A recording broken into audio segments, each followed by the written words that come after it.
As you know, I'm totally a fan of Startup Genome Compass, and I'm so glad that you guys have included the gender piece in that, because I think it's so important to get some information about female startups and benchmark those as well. However, I'd really like to know how you set this business up, and what was your motivation, and what's your story behind this? It all started about a little bit more than a year ago. Okay. And at the time, Max had already done a lot, like an independent research with Steve Blank in Stanford, and had laid some of the sort of foundation for what the startup Genome became later on. I had just finished my last startup, and we started chatting. We already knew each other for a while, and one of the things that we were both very inspired by is this global explosion of entrepreneurship, right? Everywhere you could see startups popping out of the ground.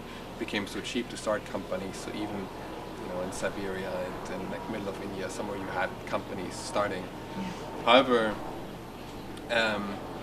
and those, by the way, had, or even in India or in Russia, had a huge impact on the local economies, right? So you had a lot of people who started working there, they were growing, so they significantly contributed to like local job growth and the development of the local economy. However, many of them failed very early on, right? So you had huge failure rates, and mostly because of self-destruction rather than competition. So it was mostly because they, those small companies would do mistakes that were avoidable. And that's when we started thinking, well, what are the ways that we could help those companies be more successful in a scalable way, right? Okay. And we're like pondering with different ideas. Is it more like people-driven, like a McKinsey for startups, or is it something that is more driven by software? And then we decided to go the software route, and ended up with the Startup Genome Compass, which is now our first product. But had done a fair amount of research to get there. Yes. And are still putting out a lot of our findings in order to help the ecosystem globally to prosper and to learn from the mistakes and the successes of other businesses. Right, okay. And what have you discovered? Like, what is the chief findings that you've discovered? I think the chief finding is that most small, medium-sized businesses that are now in our data set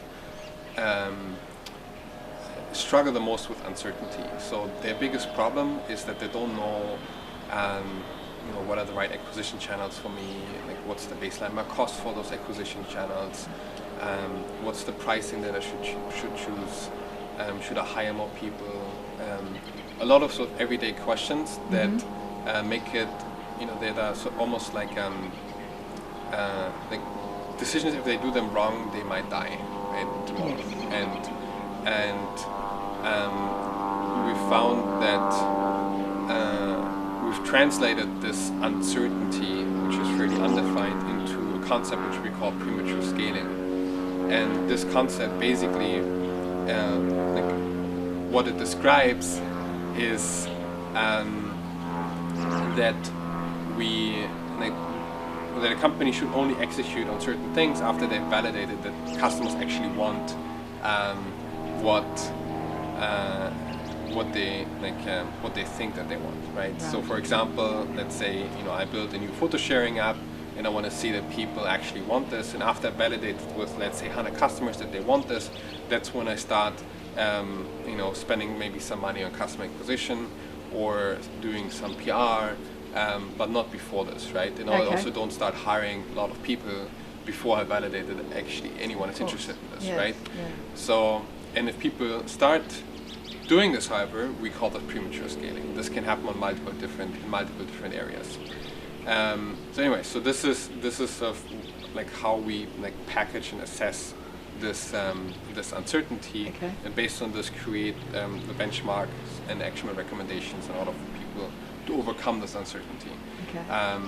And I think as of one of the key learnings for us, looking at how companies are more successful is very simple. The more and the faster you learn, the more successful you are. I think that's really sort of the key message, because what helps you to overcome this uncertainty is learning more and learning faster.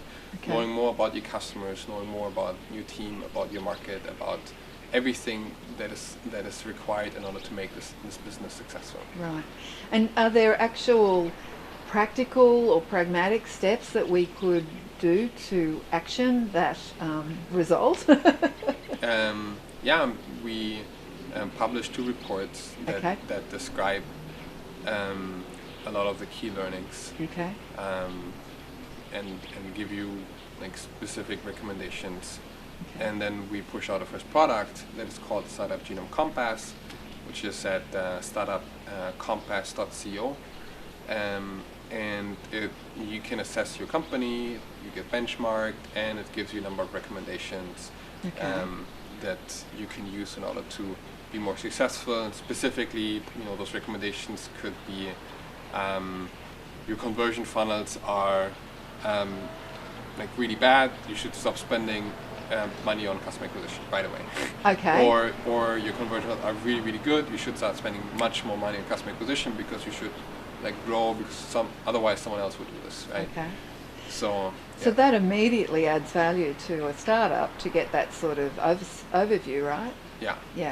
And then you can also use it as a way to get your stakeholders on the same page, right?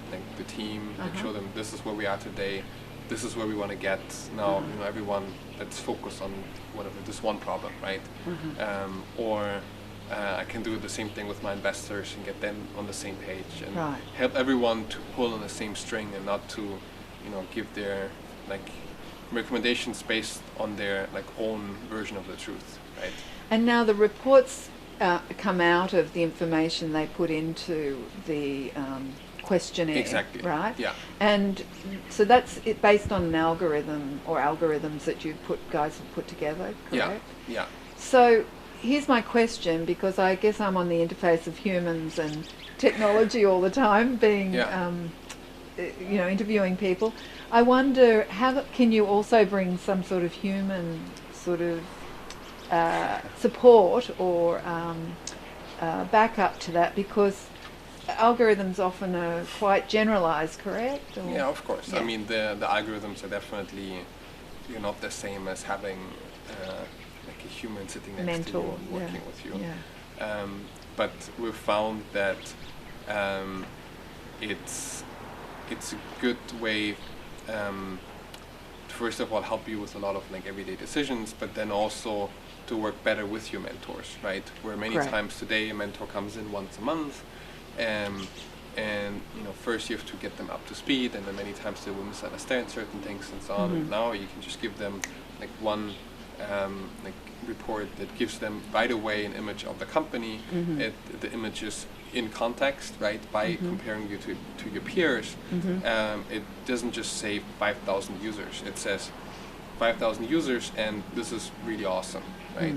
And then based on this, the mentor can say, well, it seems like your user growth is not your problem, but maybe on your hiring side you have a problem, right? And this is where I can now help you to make a difference. And so it's free for startups to sign up on, and I would gather then from what my understanding from what you're saying is that it might be helpful for startups to keep going back to put their information in at certain phases of the startup. Would that be correct?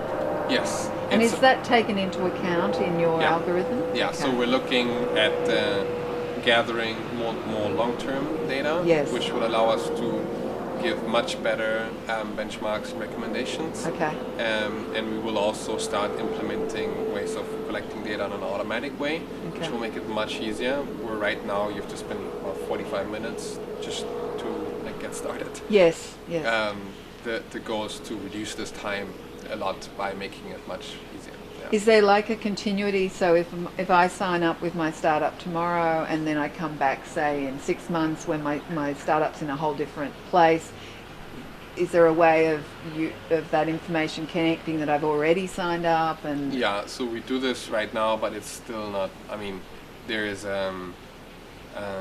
we already do this partially, okay. but there is a lot we can do definitely much better Great. in leveraging those 2 data points and understanding the growth that a company What's has gone happened, through. yeah. And then based on this, actually give you much more value than just another snapshot Yeah. review that is comparing you to your other peers, right? Yeah.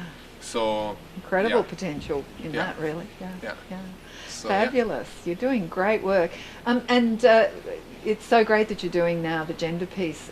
Have you managed to glean very much information? I've definitely been sharing it everywhere, and we've had some great articles. Yeah, I saw it was great. I mean, Yeah. it's, the gender piece is something that we started looking into, and it's we have 4 researchers that we work with from different universities that Great. are helping us to crank out a number of reports. Great.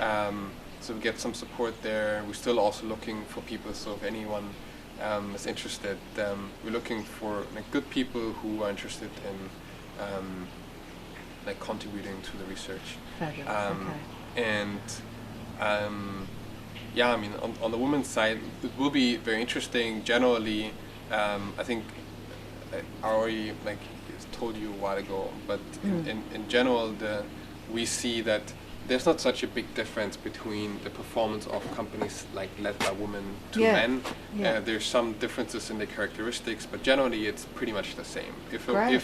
If someone decides to start a company, you have a fairly equal distribution in their performance, right? Right. And it's so I think one of the things that we will be able to contribute to is things to overcome this like myth of prejudices and to like just Great. show that if someone decides to start a company, you have always good and bad ones, but there is as many good women entrepreneurs as there's men entrepreneurs. Of course, yeah. I guess if you're crazy enough to be an entrepreneur, it doesn't matter what gender you are. Yeah, exactly. Yeah, fabulous. Yeah. Look, thank you so much, and I really will support your work as much as I can. I think it's fabulous. I'm sure thank you. it will really help the community. Thanks Yeah. again for your time today, Bjoern. Yeah, thanks.